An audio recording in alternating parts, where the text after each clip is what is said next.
ആണവ പദ്ധതികളുടെ പേരിൽ ഇറാനുമേൽ ഐക്യരാഷ്ട്രസഭ വീണ്ടും ഉപരോധം ഏർപ്പെടുത്തിയിരിക്കുന്നു. ലോകശക്തികൾ 2015 ഒപ്പുവെച്ച സുപ്രധാനമായ ഇറാൻ ആണവ കരാർ ലംഘിച്ചെന്ന് ചൂണ്ടിക്കാട്ടിയാണ് ഉപരോധം പുനരാരംഭിച്ചത്. ആണവ ബോംബ് വികസിപ്പിക്കാനുള്ള ഇറാന്റെ ശ്രമങ്ങളെ തടയുക എന്ന ലക്ഷ്യത്തോടെ ഏർപ്പെടുത്തിയ ഈ കരാറിൽ നിന്നുള്ള വ്യതിചലനമാണ് വീണ്ടും ഉപരോധത്തിന് വഴി തെളിയിച്ചത്. ഈ നീക്കം പശ്ചിമേഷ്യൻ മേഖലയിലെ സംഘർഷങ്ങൾക്ക് കൂടുതൽ ആക്കം കൂട്ടുമെന്ന ആശങ്ക അന്താരാഷ്ട്ര തലത്തിൽ ശക്തമാണ്. ഉപരോധം പുനഃസ്ഥാപിക്കാനുള്ള തീരുമാനത്തിന് ഇറാൻ കടുത്ത ഭാഷയിലാണ് മറുപടി നൽകിയത്.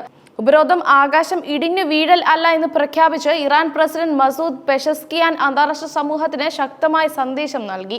വിദേശ സമ്മർദ്ദങ്ങളെ കൊണ്ടോ ഭീഷണികൾ കൊണ്ടോ തങ്ങളുടെ സമാധാനപരമായ ആണവ പദ്ധതിയിൽ നിന്ന് പിന്നോട്ടു പോകില്ലെന്ന് ഇറാന്റെ ആണവോർജ്ജ പദ്ധതികളുടെ തലവൻ മുഹമ്മദ് ഇസ്ലാമിയെയും പ്രസ്താവനയിലൂടെ വ്യക്തമാക്കി. പുനരാരംഭിച്ച ഉപരോധങ്ങളുടെ കാതൽ സ്നാപ്പ് ബാക്ക് മെക്കാസിനാണ്.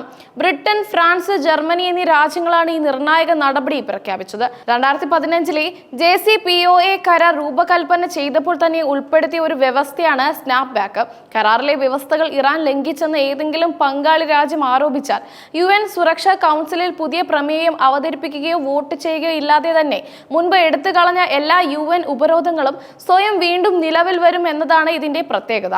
സുരക്ഷാ കൗൺസിലിലെ സ്ഥിരാംഗങ്ങളായ ചൈന, റഷ്യ എന്നീ രാജ്യങ്ങൾക്ക് സാധാരണഗതിയിലെ UN പ്രമേയങ്ങളെ വീറ്റോ ചെയ്യാൻ അധികാരമുണ്ട്. എന്നാൽ സ്നാപ്പ് ബാക്ക് രൂപകൽപ്പന ചെയ്തിരിക്കുന്നത് തന്നെ വീറ്റോ പ്രൂഫ് ആയിട്ടാണ്. അതായത് റഷ്യയ്ക്കും ചൈനയ്ക്കും ഒറ്റയ്ക്ക് ഈ ഉപരോധത്തെ തടയാൻ സാധിക്കില്ല. ഇത് ഉപരോധം പുനഃസ്ഥാപിക്കുന്നതിനുള്ള നീക്കത്തിന് അന്താരാഷ്ട്ര നിയമത്തിന്റെ പിൻബലം ഉറപ്പാക്കി. ഇറാനെതിരെ പ്രഖ്യാപിച്ച ഉപരോധങ്ങൾ ഞായറാഴ്ചയോടെയാണ് വീണ്ടും നിലവിൽ വന്നത്. അന്താരാഷ്ട്ര ആണവോർജ്ജ ഏജൻസിയുമായി സഹകരിക്കാത്തതും അമേരിക്കയുമായുള്ള നേരിട്ടുള്ള ചർച്ചകൾക്ക് ഇറാൻ തയ്യാറാകാത്തതും ാണ് പ്രധാന കാരണങ്ങളായി ചൂണ്ടിക്കാട്ടുന്നത്.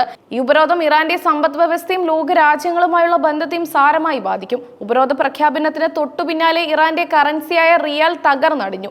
US ഡോളറിനെതിരെ 11,23,000 എന്ന നിലയിലേക്കാണ് റിയാലിന്റെ മൂല്യം ഇടുന്നത്. ഈ സാമ്പത്തിക പ്രതിസന്ധി രാജ്യത്തെ സാധാരണ ജനജീവിതത്തെ ഗുരുതരമായി ബാധിക്കുമെന്നാണ് വിലയിരുത്തൽ. ഉപരോധം രാജ്യത്തെ സാമ്പത്തിക രംഗത്തിന് കൂടുതൽ വെല്ലുവിളികൾ ഉയർത്തുകയാണ്. റഷ്യൻ എണ്ണയ്ക്ക് ഉപരോധം നേരിടേണ്ടി വരുമ്പോൾ പകരം ഇറാനിൽ നിന്നോ വെനസ്വേലയിൽ നിന്നോ എണ്ണ വാങ്ങണമെന്ന നിലപാട് ഇന്ത്യ മുൻപോട്ട് വെച്ചിരുന്നു. എന്നാൽ പുതിയ UN ഉപരോധത്തോടെ ഈ സാധ്യത പൂർണ്ണമായും തടയപ്പെടും. ഇത് ഇന്ത്യയുടെ ഊർജ്ജ ആവശ്യകതകളെയും എണ്ണ ഇറക്കുമതി പദ്ധതികളെയും പ്രതികൂലമായി ബാധിക്കാൻ സാധ്യതയുണ്ട്. ഇറാൻ നേരത്തെ തന്നെ അമേരിക്കയുടെ ഉപരോധം നേരിടുന്നുണ്ട്. റഷ്യ, ഇറാൻ, വെനസ്വേല എന്നീ പ്രധാന എണ്ണ ഉൽപാദക രാജ്യങ്ങൾ ഒരേ സമയം ഉപരോധത്തിലാകുന്നത് ആഗോള എണ്ണ വിപണിയിൽ വലിയ പ്രത്യാഘാതങ്ങൾ സൃഷ്ടിക്കുമെന്നാണ് വിലയിരുത്തൽ. എണ്ണ വിതരണത്തിൽ കുറവുണ്ടാകുന്നത് ആഗോള വിപണിയിൽ എണ്ണവില കുതിച്ചുയരാൻ കാരണമാകും. ഇത് ലോകമെമ്പാടുമുള്ള സാമ്പത്തിക വ്യവസ്ഥകളെ, പ്രത്യേകിച്ച് ഇന്ത്യയെ പോലുള്ള ഇറക്കുമതി രാജ്യങ്ങളെ പ്രതിസന്ധിയിലാക്കും. ഐക്യരാഷ്ട്രസഭയുടെ ഉപരോധത്തോടുള്ള പ്രതിഷേധത്തിന്റെ ആദ്യ പടി എന്നോണം ഇറാൻ ചില നിർണായക നീക്കങ്ങൾ ആരംഭിച്ചു. ഫ്രാൻസ്, ജർമ്മനി, ബ്രിട്ടൻ എന്നീ രാജ്യങ്ങളിലെ തങ്ങളുടെ പ്രതിനിധികളെ ടെഹ്റാൻ തിരിച്ചു വിളിച്ചു.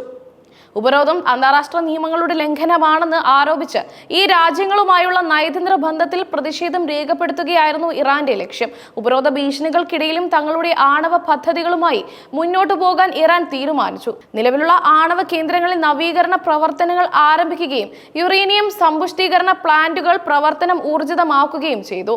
ഇറാന്റെ തന്ത്രപ്രധാനമായ യുറേനിയം സമ്പുഷ്ടീകരണ പ്ലാന്റായ നതാൻസിൽ നിർമ്മാണ പ്രവർത്തനങ്ങൾ തകൃതിയായി നടക്കുകയാണ്.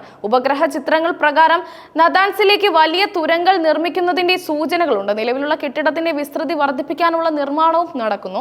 ഭൂമിക്കടിയിലേക്ക് വളരെയധികം ആഴത്തിൽ കുഴിച്ചാണ് പ്ലാന്റ് സ്ഥാപിച്ചിരുന്നത്. കഴിഞ്ഞ ജൂണിലെ സംഘർഷത്തിൽ ഇസ്രായേലും അമേരിക്കയും ഇവിടെ ആക്രമണം നടത്തിയിരുന്നു. US സൈന്യം ബങ്കർ ബസ്റ്റർ ബോംബ് വർഷിച്ച മറ്റൊരു പ്രധാന കേന്ദ്രമാണ് ഫോർഡോ. പർവ്വതങ്ങൾക്കിടയിൽ അതീവ സുരക്ഷിതമായാണ് ഈ പ്ലാന്റ് സ്ഥിതി ചെയ്യുന്നത്. ആക്രമണത്തിൽ പുറമേക്ക് സംഭവിച്ച നാശങ്ങളെല്ലാം ഇറാൻ മറച്ചു കഴിഞ്ഞു. മുൻപ് ദൃശ്യമായിരുന്ന 6 വലിയ ഗർത്തങ്ങൾ സെപ്റ്റംബർ 23 ഉപഗ്രഹ ചിത്രങ്ങളിൽ കാണാനില്ല. എന്നിരുന്നാലും തുരങ്കങ്ങളിലേക്കുള്ള കവാടങ്ങൾ ഇപ്പോഴും അടച്ചു വച്ചിരിക്കുകയാണ്. ഐക്യരാഷ്ട്രസഭയിൽ നടത്തിയ പ്രസംഗത്തിൽ ഇസ്രായേൽ പ്രധാനമന്ത്രി ബെഞ്ചമിൻ നെതന്യാഹു ഇറാനെതിരെ രൂക്ഷ വിമർശനമുയർത്തി. ഇറാൻ അതിവേഗത്തിലാണ് ആണവായുധ നിർമ്മാണത്തിലേക്ക് നീങ്ങിയതെന്നും വൻതോതിൽ ബാലിസ്റ്റിക് മിസൈലുകൾ നിർമ്മിക്കുന്നത് ലോകത്തിന് തന്നെ ഭീഷണിയാണെന്നും അദ്ദേഹം ആരോപിച്ചു. ഹമാസ്, ഹിസ്ബുള്ള, ഹൂതികൾ എന്നിവയുടെ എല്ലാം സംരക്ഷകർ ഇറാൻ ആണെന്നും ഇറാൻ ഒരു ഭീകര കേന്ദ്രമാണെന്നും നെതന്യാഹു ആരോപിച്ചു. ഇറാനിലെ സർക്കാരിനെ പുറത്താക്കാൻ അവിടുത്തെ പൗരന്മാർ തയ്യാറാകണമെന്നും എങ്കിൽ മാത്രമേ സമാധാനം ഉണ്ടാകൂ എന്നും അദ്ദേഹം UN-ൽ ആവശ്യപ്പെട്ടു.